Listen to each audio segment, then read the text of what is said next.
You're listening to Fishing the DMV with your host, Thomas Ahrens. Fishing the DMV is brought to you by Jake's Bait and Tackle, located in Winchester, Virginia. If that doesn't get you jacked up, I don't know what will.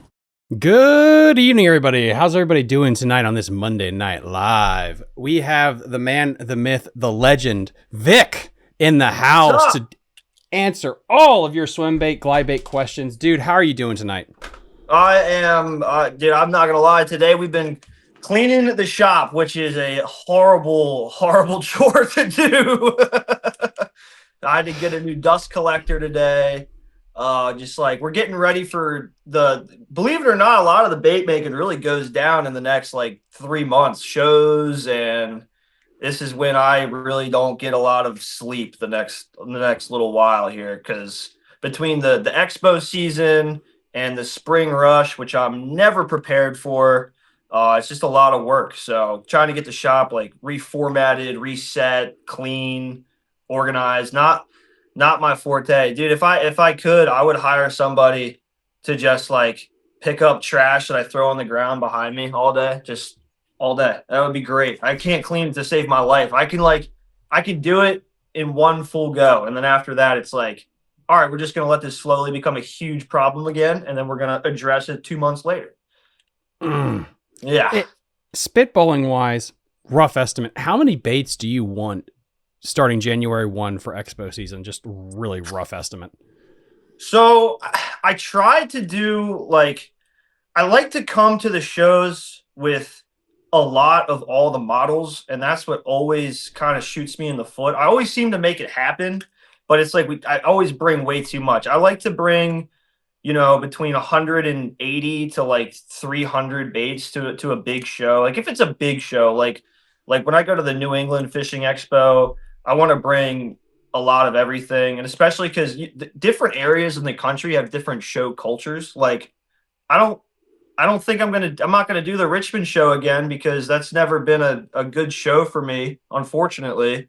And I don't think a lot of people around here have, our winter's not bad enough to like go crazy at an expo and a ton of people show up and spend a ton of money. Whereas like if you don't go to those Northeast shows or like the Northeast show, you're kind of missing out, because those guys are like cooped up for so long. They want to go to that place, and they have $1,500 and they're going to leave with $0. So if you're not there to get some of that $1,500 they bring, then they're going to be fishing a different bait that season, that somebody else was there with. So for that show, I got to really be prepared.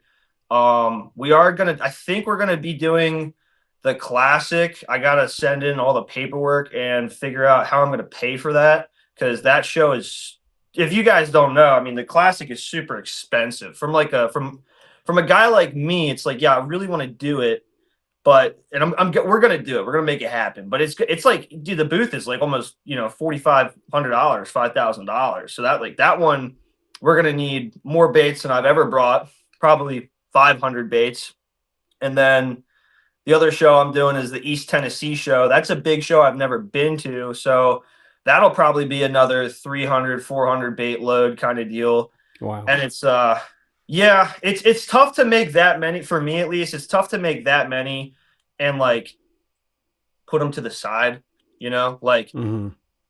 it's just, but it's fun. I kind of look forward to it every year. Like I at the end of it, I'm like, oh my gosh, thank you that this is over. But I'm getting excited right now thinking about it. It's just like, it's kind of like almost traumatically ingrained into my nervous system. like, dude, I'm ready for it, man. I'm like, it's getting cold. So I was just talking to Aiden and Kaden, and they were talking about winter bass fishing. And I'm like, I don't really, after December 15th, that's about as much winter bass fishing as I get to do. So, Well, that's a great first question I have for you. And then guys, please drop a comment down below to let me know how the chat's still working. It's going StreamYard updated for some reason, and so it's letting me stream short version content and also long form. So if you guys find it, great. If not, it'll be re-uploaded tomorrow, so it won't matter. What is wintertime fishing to you? Is it November? Is it a weather temperature thing? Like, when do you think glide bait really starts shining as we get colder temperatures? I mean, the beauty of fishing glide baits is that like it really is something that you have to have with you all year because you might you might not have a lot of situations that it will work, but the ones that do present themselves, it's such a great tool for that. Like for example, last winter, I didn't do a ton of damage glide bait fishing because I was on a really good blade bait bite and a minnow bite. But there would be times where you pull up to like a brush pile or a tree or something, and there will be a big blob, see on live scope that's 10 foot under the surface and he's sitting still suspended. And like that fish isn't gonna chase the blade bait down to the bottom. And when there's all that crappie around and everything, or shad, the bigger profile stuff, like yeah, I probably could try and catch it on a minnow, but there's just a certain look to the it's weird. It's like there's a pattern to the visual return on the live scope fish in the wintertime that I've noticed where it's like I see that and I'm like, that's a glide fish. And it's when they're sitting completely still and they're on like a target a lot of times, whether it be like a brush pile, a lay down, a standing timber, or something like that. There's just you'll see a look that they have where you're like, okay, that fish is not doing anything.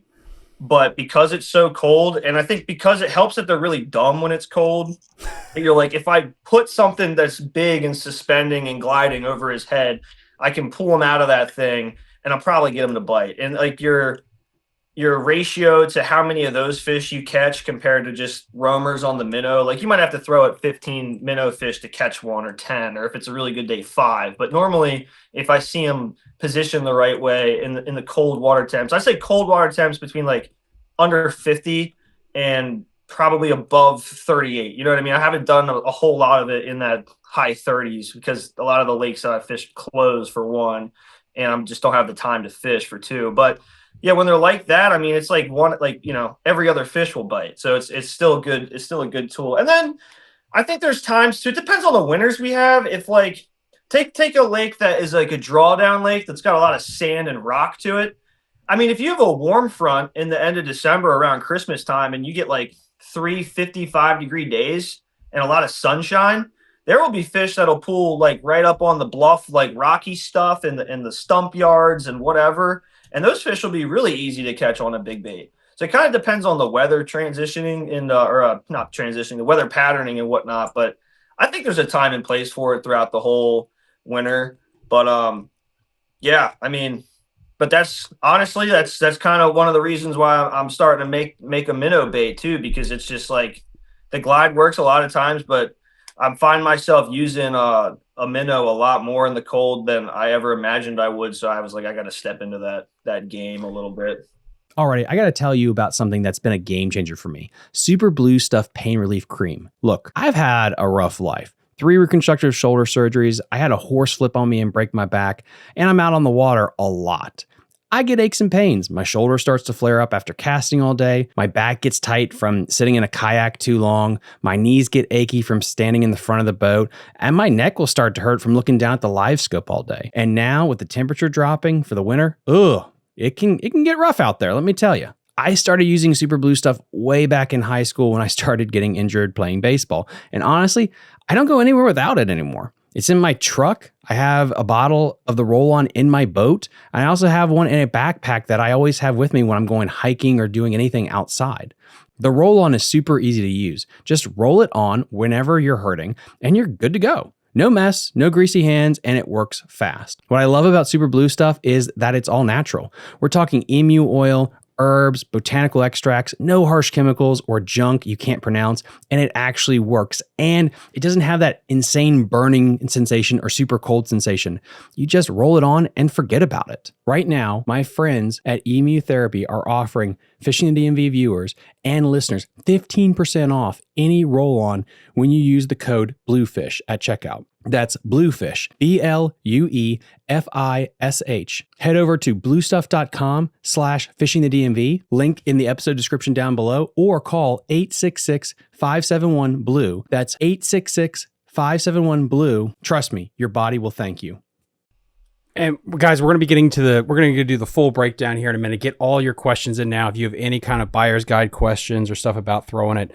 One thing I want to touch on is Maryland. I am going to leave this place anonymous because I'm going to go fish it. But there was a potential Maryland state record largemouth caught close to it a couple months ago, and they put it back in the lake. And so do you think we have a state record? And this is kind of a trap question, duh. But that's why we're going to do it. Do you think there's a state record swimming around Maryland right now? Okay, I have to backtrack. Was it did DNR shock it or somebody caught it? Somebody. Oh, damn it, Aiden. God damn it. So anyway, Rocky Gap back in September, it was like 10.5, 10.8. So it's about a pound and some change off, but that's just one gizzard shad away from being a state record. And it was put right back. Yeah, I mean, I guess we probably shouldn't blow that little puddle up too much, but like, I'll just say in general, there's a lot of like little hole in the wall places that, get implants of a mysterious food source known as rainbow trout. And I would say out of any of those places, it's definitely possible to catch a fish that's that big, I think.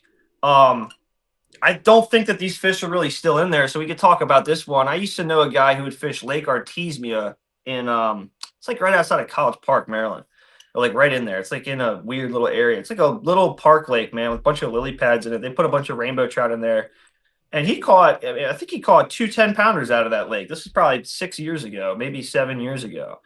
And so, you get a small body of water, and then it's just that old adage of big fish in a little pond. I think when you have a small body of water that gets stocked with a lot of trout, it's going to give those bigger than average fish an opportunity to pack on more weight than they normally would elsewhere. Because, the other thing, they don't have to move around the lake a whole lot. I really think in our lakes that the fish migrate a decent amount different times of the year. I think a great example, like we know that to be true because, like take the Gina fish that, Strikel caught twice, Aiden caught once, and then my buddy Ian caught with me. Like that fish traveled from that boat ramp like a long ways back to its home area, the lake, every single time. And then, I fish, some of the Maryland reservoirs where the top ends of the lakes are where a lot of the nutrients in the lakes are, where the creeks come in, where the dirtier water is, the more plankton is. And those fish are up there in the spring, and they're the biggest fish in the lake. They're up there, and then they disappear after the spawn. And then that like I'd say that for Loch Raven. Like Loch Raven, I can't believe I'm going to give away my juice, but Loch Raven reservoir in Maryland that doesn't get talked about a whole lot on the show because it's a electric only lake, but it is what's the beauty about Loch Raven is that it is a public lake. So you can go there and you can rent a boat. You can rent a boat from there, but you can't it's not public in the sense that you can bring your bass boat to it. But if you're somebody watching the show and you live in like the Baltimore area or Harford County or whatever, and Loch Raven's only 45 minutes from you, and you don't have a boat and you want to go out and learn how to fish a bigger lake. I mean, when I was a kid, I spent so many days out there renting a boat at Loch Raven, getting a fish. You go pay $60, get a John boat with a trolling motor on it, go get the fish all day. And that's awesome. But Loch Raven in the springtime, I would say from what I could tell, it's got to be at least 50% of the fish or of the big, female fish, grade fish are in that top end of the lake. And then same thing with Liberty. All, the big fish at Liberty either come from right on the main lake proper, or they're up at the top arms, the either the Morgan Run arm or the 32 arm.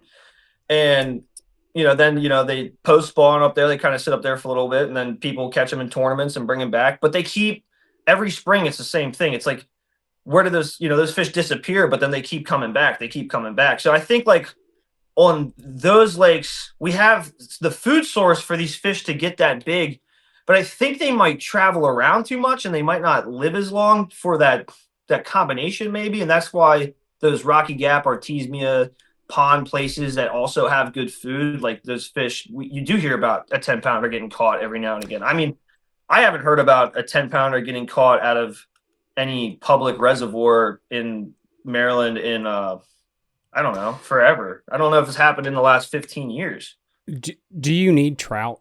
I mean, is that the biggest thing to getting that, or can you do it with just gizzard shad? I think it could definitely be done with gizzard shad. I think that there's one of the things that happens with the trout is I think you get a lot of die off, and I think that those fish they're able to eat a lot of like literally just dead trout on the bottom, and they have to do no work at all. And like I grew up fishing Piney Run a lot. Piney Run is a public reservoir in Maryland. It's a small lake, but we used to get 2 trout plants a year at Piney Run. And if Piney Run didn't have stripers in it, those bass would get really, really, really big. But those stripers were the ones that got really, really big instead. I mean, this is a 300-acre lake that we would catch stripers in that, 30 to 35 pound class out of, and they would dominate those trout. It was a tradition to go there on stocking day and catch a trout and then live line it to try and catch a striper. And it was super cool. It was like a nice little piece of West Coast out here on the East Coast for years and years. But I don't think they get as many trout anymore, and they get too many big trout. I think that's another problem that we have with the trout stocks with the big bass is like if they're stocking 16-inch trout, it's really hard for bass to get on something like that we have. But when we had years, and I think for like the past 10 years, it wasn't until maybe the past 3 or 4 years when people started getting really vocal about being annoyed with the size of the trout that were getting stocked. But, back, historically, I think they stocked a lot of smaller fish than they do now because they could kind of get away with it. And that probably helped grow a lot of bigger fish. But no, I think that honestly, bluegill and crappie can grow a big fish just as much as a trout can. Like, I fish Black Hills a lot, Little Seneca Lake, like that, the snakehead guy you had on was talking about. And I mean, you would be amazed at how big the fish in there get just off of crappie and bluegill. There's no shad in that lake at all.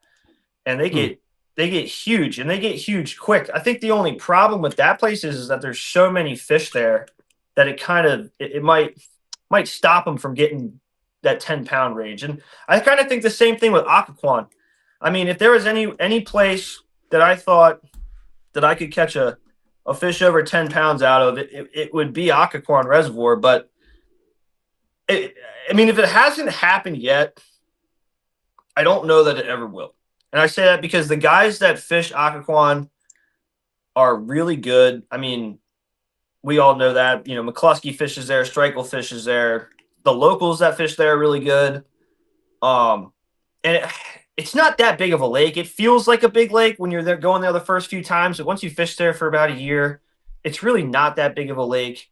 It's got a lot of places for fish to live in it, though. It's like a environmentally rich, medium-sized lake. But I think if there was a population of fish over 10 pounds in there, people would catch them. Because I think that with the scope additive and true. How good we all are now, I think that when we go to a lake that has the quality of fish that are in there, we tend to catch them. Like when Lake Mooney was at its peak last year, and me and Aiden Ford were going down there. I mean, I believe that we were catching the biggest fish in the lake. I think that maybe there was some fish that were bigger, but when I look at a brush pile on a point and there's 5 huge fish in it, and you catch one out of it, and it's like, a 710 or whatever. It's a giant, but it's like I didn't see one down there that was 30% bigger than the other ones, and I may have seen one fish on scope there that did like seem like it was bigger, but it's so hard to know because I also see fish that look like they're going to be 6-pounders and it ends up being a crappie. So it's like it's very, it's very hard to say. But I don't think that they can hide that good, and I don't think that big fish are really all that smart. I think that it's a rarity thing. I think if you learn how to catch 6-pound fish consistently, in my opinion, you're doing the same thing that you need to be doing to be catching 8-pound fish and bigger. I think that they're kind of the same thing. Just think it's a number game.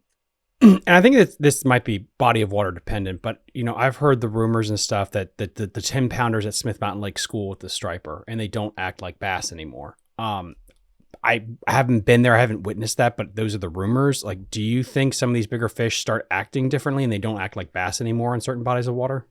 It depends on the time of year, for sure. Like I used to fish live bait on Triadelphia and Rocky Gorge a lot with planer boards, like 6 planer boards, 3 on each side, but 2 buddies in the boat. So and then you have 2 floats, 8 baits out, 8 live baits. It's super fun, good time. And we would catch, 6-7 pound fish out there in the middle of the basin and open water pretty often while we were striper fishing. But it's not like they're out there all the time. I mean, it's that the bait is starting to get really tight and get in these big bands, and they go into the middle of the basin. And that's kind of where everything else follows them to an extent in certain fisheries. So I think like at times that those fish are out there, but in in the middle of the summer or whatever, like that fish is apt to be on a rock pile or a brush pile or on the end of a gravel bar or something. I think the fish move around a lot more than people might think that they do. And then, at other times they stay put a lot of times. I think there's been stretches where I've gone to the same spot with a pile or a rock or whatever on it, and I feel like I'm looking at the same fish for like 2 weeks, and then they're gone. So, or like some places they're there for 3 days and then they're gone, and then some places like Occoquan, like when we're getting ready to tournament fish at Occoquan, like I'm not afraid to go fish a couple days before and go have a fun day and catch as big of a bag as I can, because I think the next day there's totally new fish pulled up onto those trees, and it just keeps reloading. It all keeps kind of moving. So I don't know, man. I think there's a lot of fish in the lakes. I think that there's a lot of bigger fish than people may think there are for this area. I think that that's starting to become less of a rumor and more of a fact, as more people are catching them.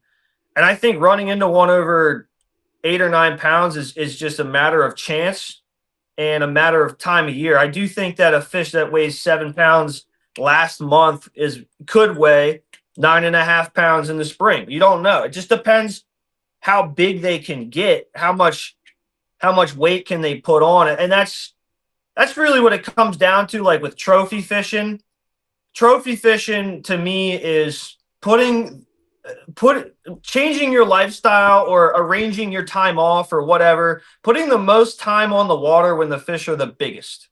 Like when it's pre-spawn and the fish are pulling up on the bank and whatever. My brain is so mushy, I can't even think of anything but going out there and throwing the glide bait all day, because that's when those fish are the biggest. I'm not as interested in fishing for big ones the rest of the year, because I don't really care. I have just as much fun catching them on a jig in August as I will on a glide bait or whatever. But when they're big and heavy, like I want to try and catch the biggest one. I think the more you start thinking about big bass hunting, like deer hunting and whatnot, like the better at it you get. And that comes down to time and being on the lake the day that the biggest fish is on the easiest to catch spot and he weighs the most. And that's when you get your fish of a lifetime. That's when I've gotten my fish of a lifetime, at least, is being on the lake at the right day. More than having, the right bait makes a big difference, but being out there on the right day is super important. Guys, and then make sure you get all your questions in. I'll make sure we get all the questions answered before we log off here tonight. First thing that I have up for you is comparing and contrasting the gizzard shad glide bait, a trout glide bait versus a crappie. Is there a difference in technique and when you throw them and how you mentally get prepped for them, or are they all fish the same?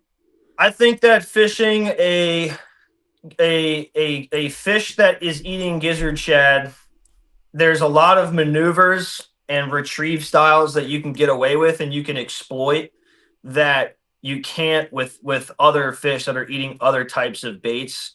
And there will be crossover to that, but I would say like the big thing is speed, and it goes to the extreme both directions. Like a fish that's eating a 10-inch gizzard shad, I think one of the things that makes him the most exploitable is that you can fish that bait extremely slowly, or it can have very long pauses, which is beneficial to the fact that that big fish is going to take him time to make a decision some days, or it's going to take him time to leave his spot to come eat your bait. And then the way that your bait is sitting there completely still on a long pause is still looking natural, because those gizzard shad die all the time, especially in the changing water temps in the spring and fall. They get beat up from something, but they're, them shad, when they are dying, they kind of float, and then they might kick, and then they do kind of do some glide bait stuff. So it's a really unique situation where the forage fits the action, fits the profile, and that also crosses over the same with trout, because big dying trout kind of do the same thing. And then gizzard shad fish definitely will eat baits going faster too, which can be exploitable as well. Like the water can be colder than you would think you could get away with fishing at pace. And I think, like, I went up to Pennsylvania this spring, and we crushed them every time we went up pretty much. And I caught a really big one, and those guys up there are still kind of on the mantra of fishing really, really slow all the time with the glide bait. And I felt like, and those fish that on the lake I was at, Lake Nakamixon, they see a ton of glide bait pressure, probably more than like anywhere. But I felt like the way that me and Aiden were fishing the bait, we were later in the spring, and we were fishing a lot faster than I think I saw anybody else fishing. And it was like those fish had acted like they'd never seen it before. So I think people think like, oh, the water's cold, I got to fish slow, but the shad are not moving slow all the time. So it kind of, you can get both ends of that spectrum, where you can start to use the reaction bite side of things to your advantage to trick a giant fish. The problem with fishing fast is column control. Like, if the fish is down here and you're fishing fast up here, it's hard to get him to commit to making that movement to eat that bait. So that's when, like, the perfectly timed pause is awesome. You know what I mean? Like, if the fish is on like a grass patch or a point or something, and the bait's coming by really quick, and you stop it for a second right where you think he would eat it, where your instincts tell you he would eat it. He saw it coming really quick, didn't really get a good look at it, and then that little pause gave him enough time to come up there and actually get it. So it's like, you can kind of almost like speed crank a glide bait in a way, where it's like, yeah, the speed, it's not this continuous motion, it's the speed, pause, speed, pause, speed. So can't see it very good, then they got a time to eat it. Then they can't see it very good, then they got a time to eat it.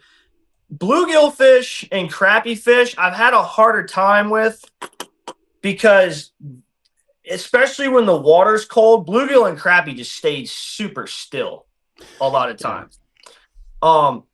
It's hard. This is going to be a really hard tip to translate without live scope, but like, one of the number one things that I've been able to do with the scope, and it kind of happens like by luck in some instances, but you can use the bait against the fish, where if you can get those crappie to react to your bait, and you can almost spook them at times, and you can try and get into the tight ball of crappie that are where the bass are hanging out underneath, and you can do something with your bait, like maybe hit it really, really hard 2 times, like, and like make that bait cut really hard and blast through them and almost run into them. And it kind of takes that ball of crappie and makes them blow up a little bit. And then the fish will see that and react to the whole environment exploding. And then your bait is right there, just like blowing an A-rig through a ball of, threadfin shad or something. It's like the same concept.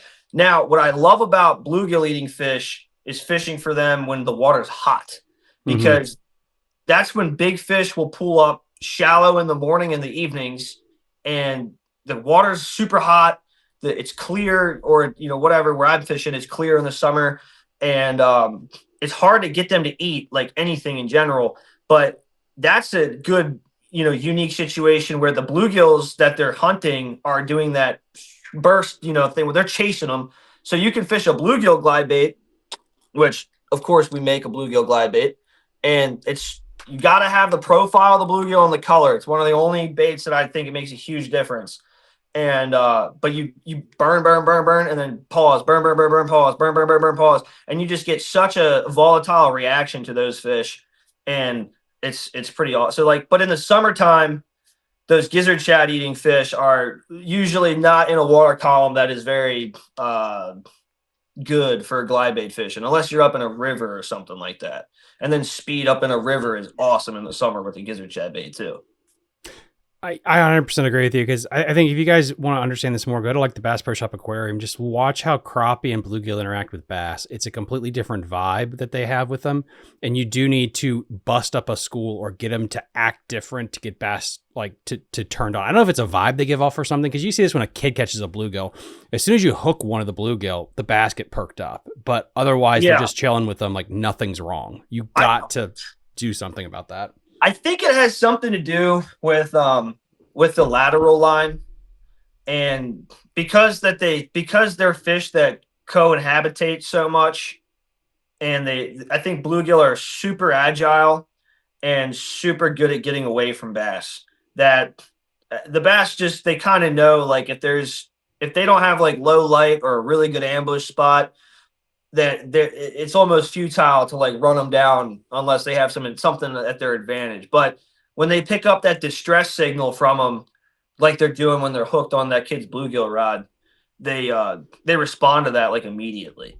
And that's like it's like a weird thing. Like when I'm fishing that bluegill glide like that, I'm almost looking for that feel in the rod where I'm starting to reel it just fast enough where it starts going from thump, thump, thump, thump, thump, it's making like this really, really hard vibration, and I think that's almost what's making them bite more than anything. They're picking that up as it's flying past them, and I think they feel it before they see it. And when you're getting fish to bite based off of feel, I think that they're a lot easier to trick than just by straight sight alone.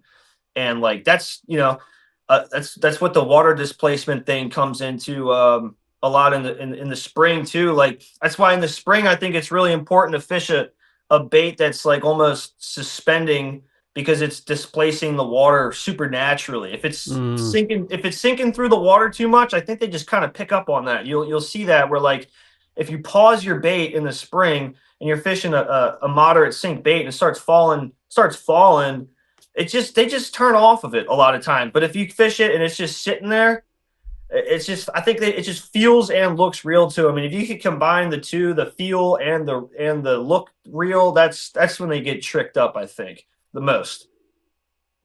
I 100% agree. Guys, get all your questions in now. We're going to be open up the lines here to this. Because we got to get into it, like with what you need to purchase from Vic and getting ready for the holiday shopping festivities.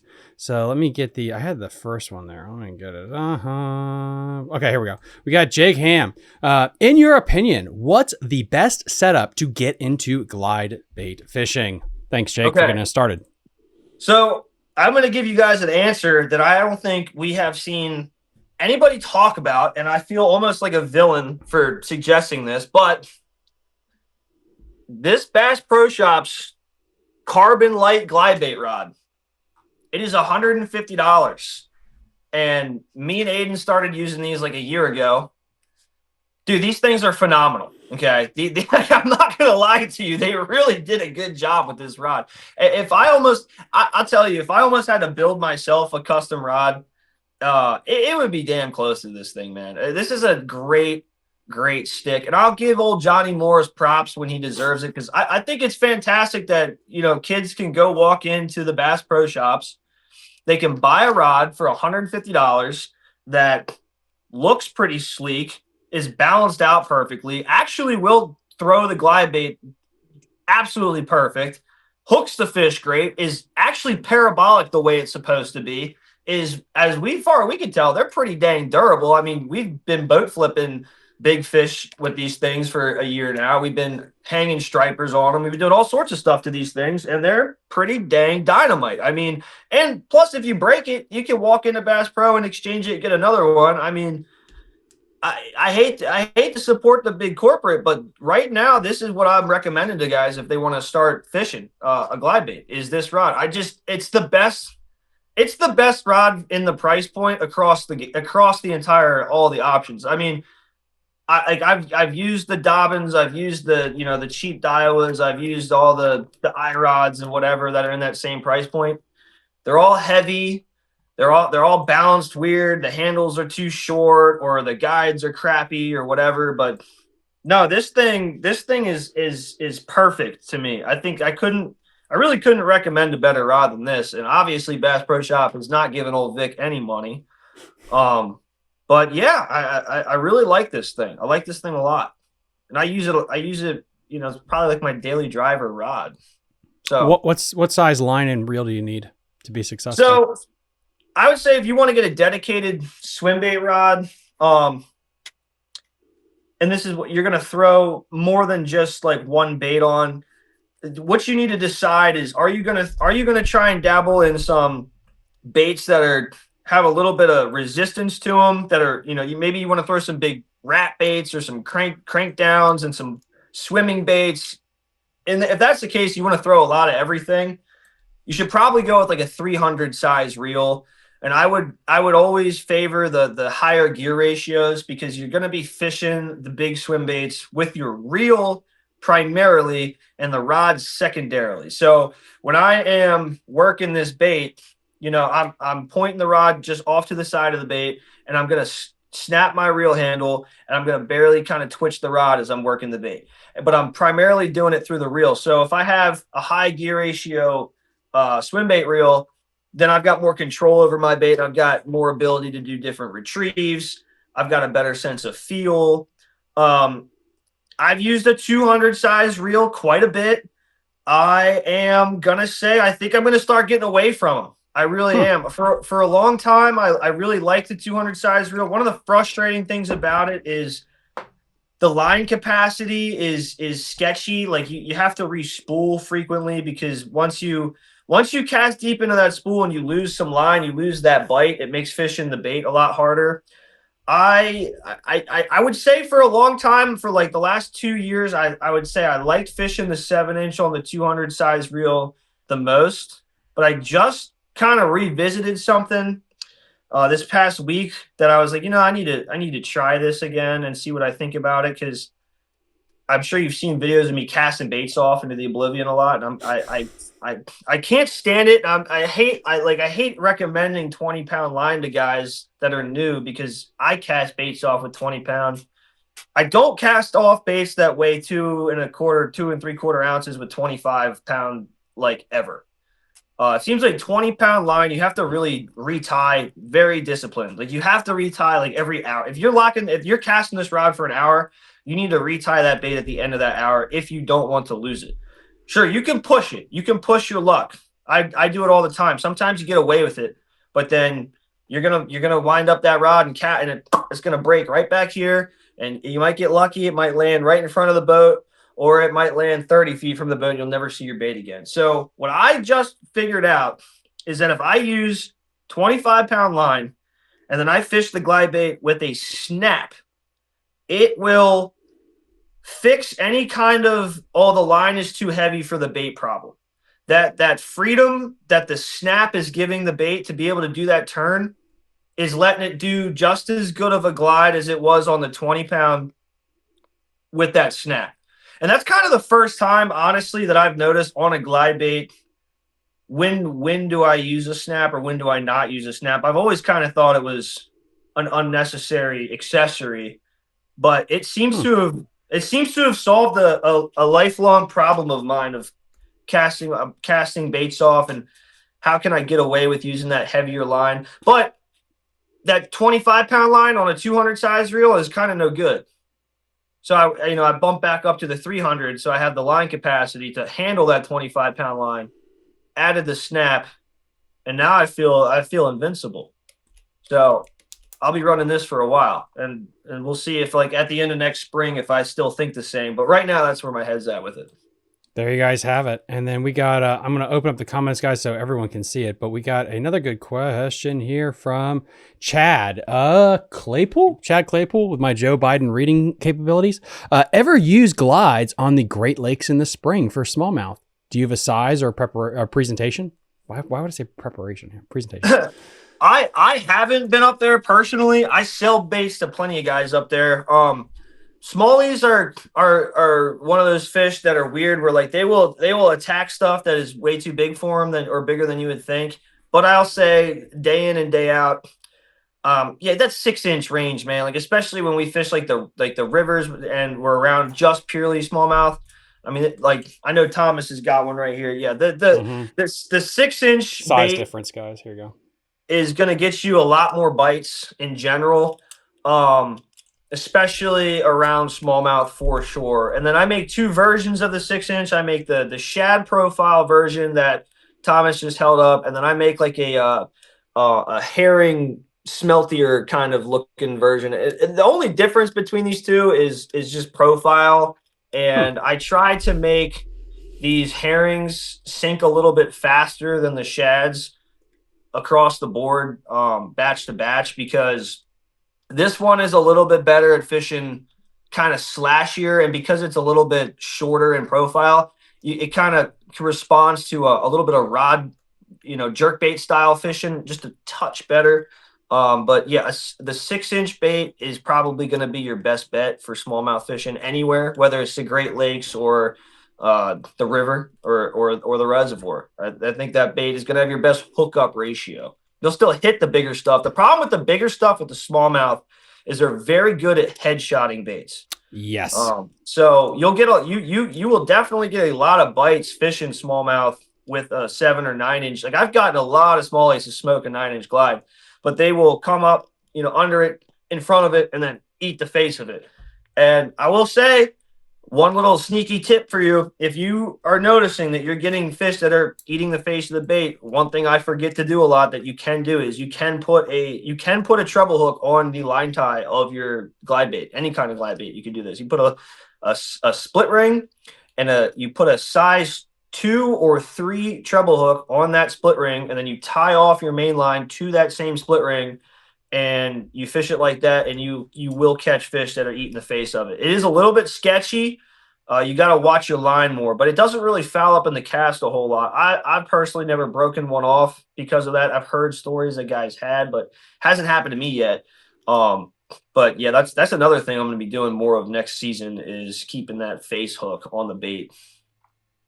Yeah, and we got guys over on Instagram, guys. For some reason, StreamYard will do every other update, but it won't let me share comments on Instagram. So if you want your comments shared, move over to Facebook or YouTube. We got one from Caden.Haynes. Vic, I'm your biggest fan. Can I please get your autograph? And then we got the Timmy, the bane of Lake Anna, who says, I need to get one of those Bass Pro Shop rods. Let's see. We got one more from getting all caught up on Instagram, so we can move back over to Facebook. Let's see. Yep, the Long Paws Over Grass by Nova Bass Assassin. Long Paws Over Grass is the deal on my home lake. I wonder what lake that is there, Nova Bass. Let's move over here to the old Facebook. See, I need to buy a boat big enough for the hacked up kayak seat to win some tournaments. Dude, that is just so mean. We got Michael here, weather reporter himself. He says, seen a lot of big bass caught while fishing for striper. Are those big ones just hanging below the striper, which war tearing up the bait and waiting for the injured ones to sink? No, I think that's an old wives' tale. I really do.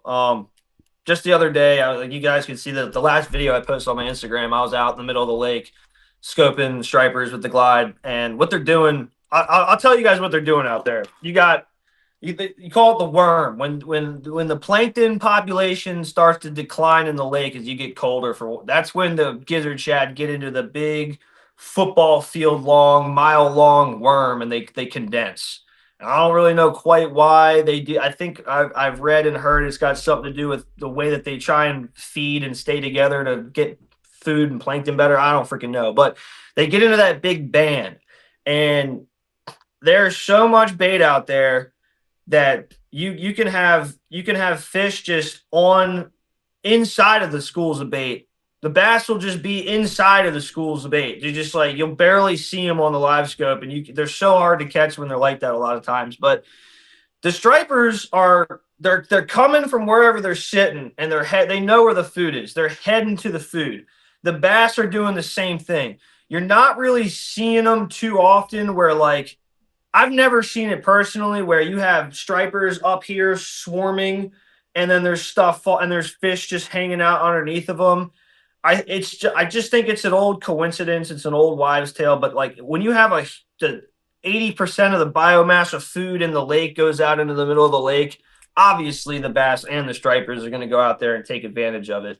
But no, I wouldn't focus on trying to fish under the bait particularly. I mean, use your electronics to the best of your ability, whether you have live scope or you don't. If you don't have live scope, get around the bait. Mix up different types of lures between, A rigs and jerk baits and glide baits, and try and fish through the bait, fish on the edges of the bait. It's a tough way to fish without scope, but yeah, I mean, they're out there together. I don't think that they have anything to do with one another. I think they both are going to the buffet. That's all. Seats are open at the buffet all winter long.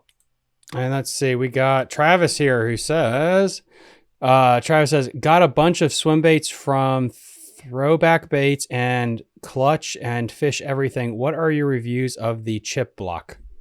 Oh, the chop block. I mean, I haven't fished it. I won't probably ever fish it. I think the only advantage I see to a soft glide bait would be to skip it under something. From talking to people who have used it, the hookup ratio is not good. From what I understand, I mean, I think one of the important things about a hard bait is that the hooks are hanging down from the bait, and I don't know, man. There's not a lot of times that the fish come up to these things and they freaking inhale them like you would think they do. They'll hit them hard.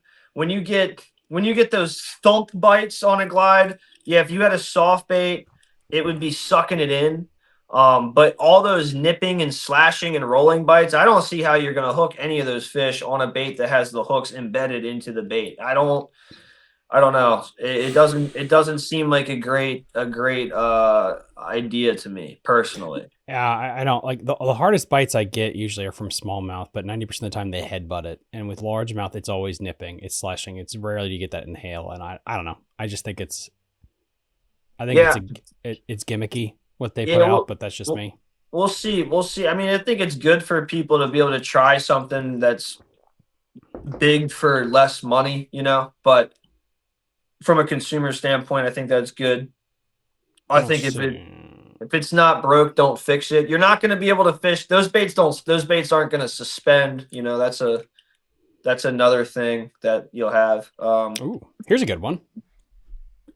We got Tom, the OG man. How heavy of line works best when you are throwing them? Light or heavy fluorocarbon mono? I don't think we necessarily, and you might have already touched on this, I didn't hear you. Fluorocarbon versus braid versus mono. Is there a time and place for all of them? Definitely. I'll start with braid because we haven't talked about braid yet. Braid, you guys hear a lot of people say stay away from braid with big swim baits. I say in general that is true. However, there's a lot of times that braid is cool and really awesome to use, like fishing big wake baits, like rats, big shad wake baits, big walking baits, big, walk the dog style stuff that's 6 to 10 inches long. Have fun doing that with mono or fluorocarbon. You're gonna wear yourself out. Braid on the wake bait, it just seems you get a better connection with the hook set. It just seems to work better. Braid on the glide bait. Braid on the glide bait is a personal preference thing because there are people that like to do braid to leader. There is a time and place for braid to leader when the water is extremely cold and you are trying to fish a suspending bait and not glide it. And what you're really trying to do is just barely touch it and dance the head and kind of dead walk it back and forth. And when those, if those fish are barely eating the bait too, like you're barely tricking them to bite, that will help you detect that bite. and that's a popular way to fish a bait in a grass fishery in the cold months. I'll say that much. And but straight braid, I mean, like I've done it before. I think if you want to use braid for whatever reason, you got to have a softer rod. We use braid to leader for stripers. We do a lot of fishing for big stripers in the bay with the glide baits as well. And you're doing 80-pound braid to a 60 or 80 or 100-pound leader in that case. Wow. And we're doing that with 80-pound braid, and that's good. Yeah, you get those bites, it feels like it's gonna rip your arm out of your socket, but that's really fun. Fluorocarbon versus mono, I do both. And mono, I you gotta be willing to experiment. Like if you're a guy that has a couple baits, you've invested some money into a couple nice baits. Okay, let's say you have a bait that you like the hooks that are on it, but it's sinking. Oh, it's sinking a little bit too quick. Fish it on mono. It'll help you keep that bait up. Same thing if you got a bait that is suspending and you want to get it down. Using the fluorocarbon to sink and keep the bait down is really helpful. There's been times where I've gotten really nerdy on it and I've fished laydowns. So I wanted a bait to go down a laydown, then come up and then sink down. And I wanted to have that depth control. And if I was using 25-pound fluorocarbon, my line is sinking into the, would be dragging and keeping the bait down. So I use a sinking bait and a heavy 25-pound big game mono. So my line's floating so that when I, want to bring my bait up over the log, and then I can let it fall down the log, and then, up and down branches and stuff like that. I love the nuance in this style of fishing. I think that it's something that you can plug and play, tie it on, run and go. But if you take a minute and think about every detail and how you can, twist it to your advantage, that's how you can get a lot more bites on the next guy, and be willing to put different hooks on a bait, increase the size of the split ring, put 2 split rings on, hang a bell sinker off the front. There's a lot you can do. Line and line is just another tool to add onto your whole system. You have so many products now. It's insane, dude. Like, what is your process to go through getting new stuff? Because I think you hinted at that you have like a minnow that you've been working on, correct? Yeah, I'm working on a minnow that is seemingly really, really legit. I thought it was gonna be first try. It's not going to be very good, but it seems like it's going to be really good. I try to just kind of stay with the times and what can I do to stay alive? Like doing this full time is sketchy at best. So, I might have to make up a batch of baits I haven't made in a long time. Just like if the economy's slow and sales are slow, and I'm like, dude, I need to, tap into some old marketry that I had, and then I'll make like a batch of baits that are really niche.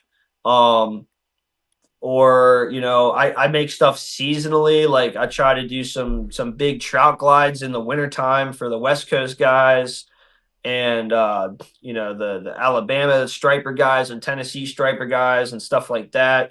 But, I will say like the glide trend in general, I think we're at the peak of it, but we're at this weird point now where it's become such a staple for everybody that like I don't even have as much time to make different types of baits because I got to just keep making the shad glides. They're like the most popular thing. So, like one of the exciting things coming for next year is I've got a new look on the bait that we all love and know, the taxi shad. It's getting some Botox done, you could say. Right now it's getting a facelift, and I am also doing a more advanced manufacturing process for this. I'm at a point where like I've been doing this long enough where I've got the production side of it dialed, but there's a couple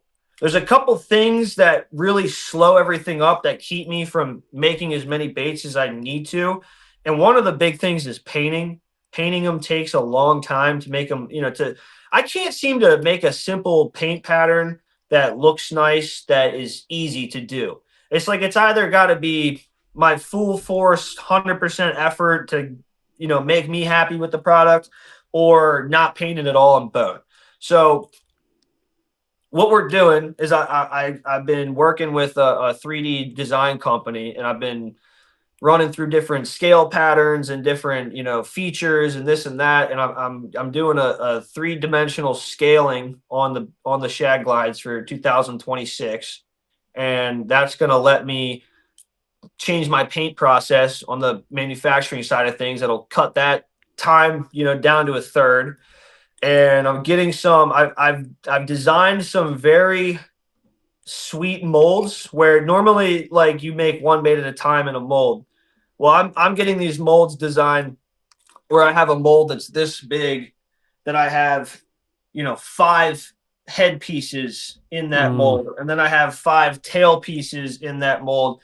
And then, another thing that holds me back is making these silicone tails that I make are awesome. They're way better than any brush tail, but producing these is super time consuming. So I'm getting aluminum CNC tail molds made too, that I'll be able to, not have to worry about there's a lot of stuff behind the scenes that makes, making these tails difficult. Like you need to use a lot of mold release. The molds are made out of the same material the tails are made out of. So sometimes molds will get stuck to the tails, and then it's messy. It's a lot of little stuff that hems it all up. So basically taking everything I've learned and all the problems I've come across, and like, how can we fix every single one of these problems all at once?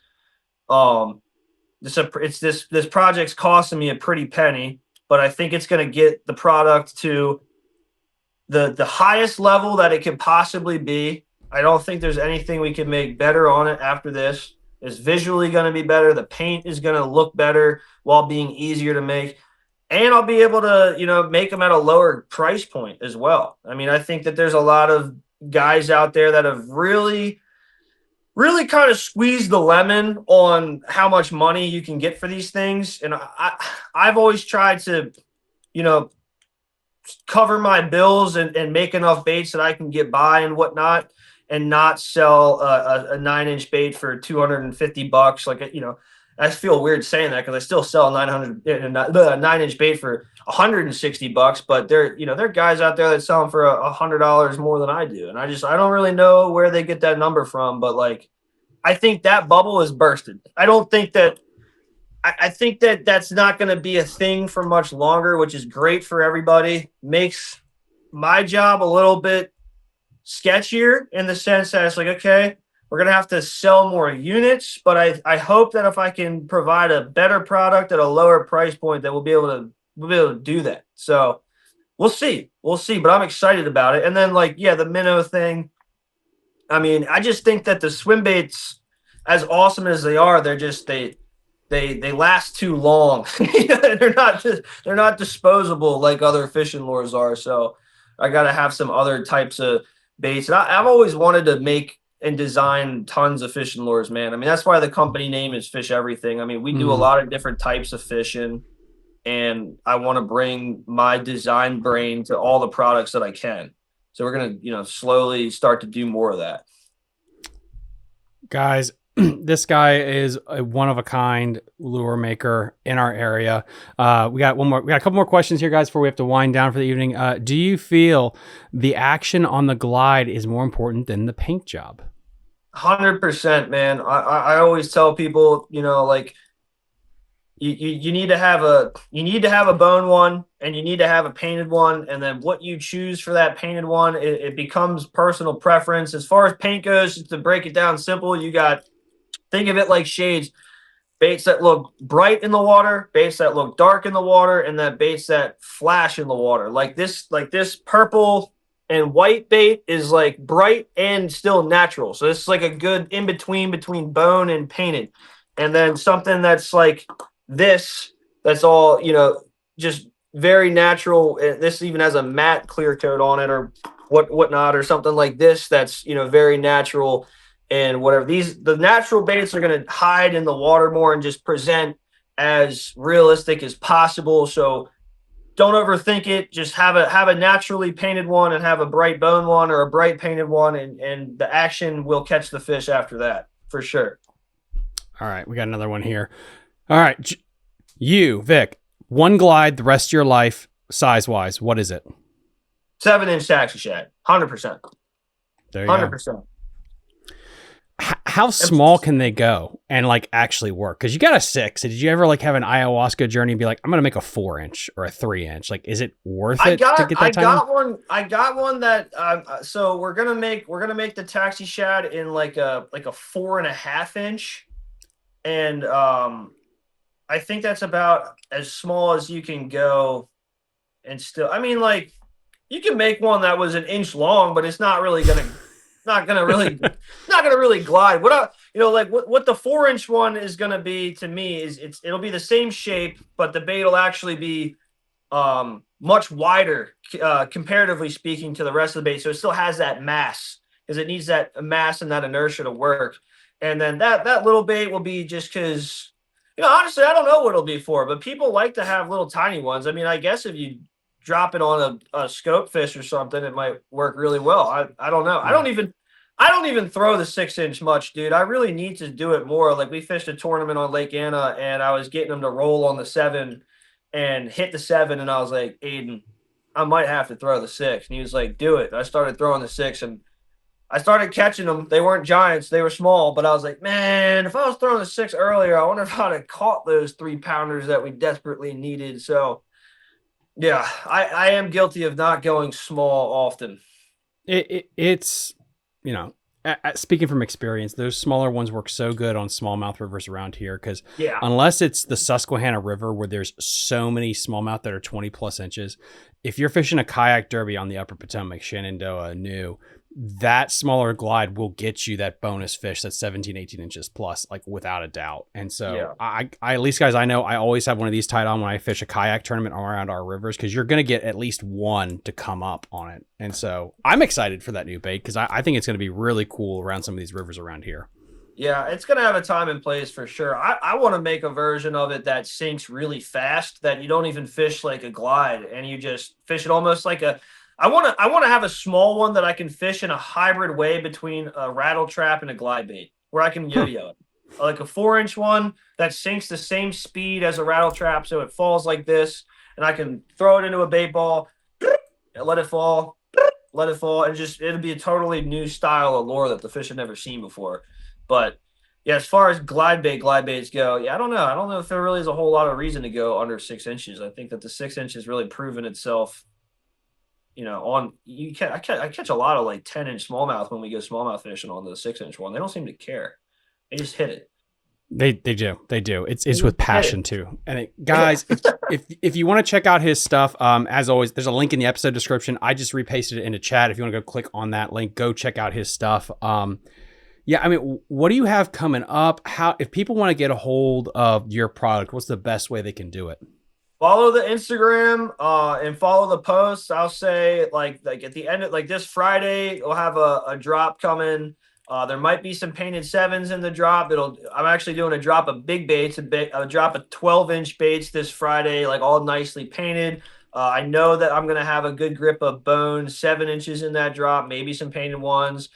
There is going to be, I am doing a little Black Friday sale this year. I've been holding back some baits from the last, 5 or 6 drops. So I'll give some guys a shot at grabbing a bait at a discount on Black Friday. It's going to be like 25% off. But yeah, pretty much just like weekly drops is I try to do. If you follow the Instagram, I'll be doing more like flash drops of just, I'll just whip up, 5 or 6 bones or something and just put them up and ready to ship, ready to go, that type of thing. But yeah, more you're going, just drops on the Instagram. Follow that. I got, the website you can peek in on here and there. But if you want to be there when it's happening, I make a post about it every time on the Instagram and my Facebook. But yeah, the Instagram is the most, easiest way to see when that's all happening. There you guys go. So again, I just put a link to all that in the chat. And then also, guys, if you want to, because I take this down every night to make sure YouTube doesn't get mad with it and I re-upload it, go check it out on Patreon. It'll be there as well. And honestly, you support me because I'm in between jobs right now. If it wasn't for Patreon, I would be behind a dumpster at Walmart doing some ungodly things to make rent work. So God bless all of you guys for keeping me from doing some weird stuff. And then we got another question here.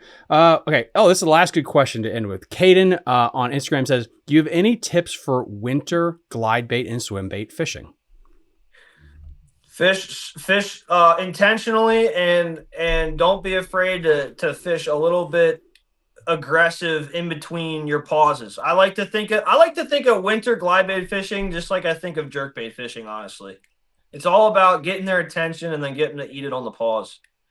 That's what I do, and then look for those weather windows. Look for those warm trends, where you are going to have a fish do a weird thing in the early spring through the winter where they kind of get like a lizard mode and they want to get a little sun on their backs. You can get a fish that wants to get up and get a little bit of solar heat and catch them slipping. You catch a really big one on a bluff wall in the winter, just rolling a glide bait past his face, nice, slow and steady. He's just easy meal, but he's up there trying to get warm, not really to eat. So, you look for those trends. Might get you a big one. Boom. There you have it. Sir, I really appreciate you coming on such short notice, guys. Get ready. Holiday season is here. Go get your stuff. Get dialed into glide bait fishing. It's going to be the best bite that you ever have, and it's going to be one of your best shots at catching the biggest fish of a lifetime. Vic, is there anything else that we forgot to go over? No, I'll just add that I'm definitely going to be giving Thomas a bait every month to give away on the Patreon side. So for the Patreon members, you want to get a glide, we're going to get the podcast hooked up with one a month to give away. Just he'll decide how he goes about doing that, but that'll be another way you might be able to get a bait. So yeah, we thank you guys for supporting us. I know a lot of the guys that watch this podcast buy my baits. I actually sell most of my stuff to the DMV area more than the rest of the country. So I have a lot of love for all you guys doing that. It's really cool. If you see me out on the lake, dude, holler, come by. I got that black boat with that bright yellow hydroturf on it. So if you want to come talk and bullshit on the lake, I'm approachable. I'm not mean. So you can come by, say what's up. I love to talk fishing. So anytime, guys, reach out to me. It's all good. Are you ever gonna upgrade to a 250? Or are you gonna stay with that cool ass rig you got? I think it'll be one more season on the smaller lakes this year, and then next, it'll be. Honestly, I'm hoping to just make a ton of money in the spring and just do something seriously irresponsible. And I might, I'm really hoping that, if I could actually be prepared and sell enough baits in the spring and have them in stock, I might be able to buy a bass boat. So we'll do that maybe. But yeah, as soon as, it's just a money thing, dude. If I can afford a bass boat, I'm getting one. I want to go real bad. Definitely. Dude. Guys, go support his stuff. Guy, I really appreciate you coming on. Go check out his website. Again, I put it in the episode description. You guys can watch this for another 20 minutes. I'm going to take it down, make sure YouTube's okay with it, and then it'll be re-uploaded later in the week. If you guys are all over on Patreon, you're going to get this immediately commercial free. Last thing is, of course, the ad read is go check out Super Blue stuff. I've been using it since I had Reconstructor Soldier Surgery when I was 16. They came on as a major national corporate sponsor of the show, and all people get 15% off their product. Unlike Icy Hot, the stuff doesn't have that heat and burning. It just goes on nice and smooth, no issues. So go check that out, and we will see you guys next time on Fishing the DMV. Bye. You're listening to Fishing the DMV with your host, Thomas Ahrens. Fishing the DMV is brought to you by Jake's Bait and Tackle, located in Winchester, Virginia. If that doesn't get you jacked up, I don't know what will.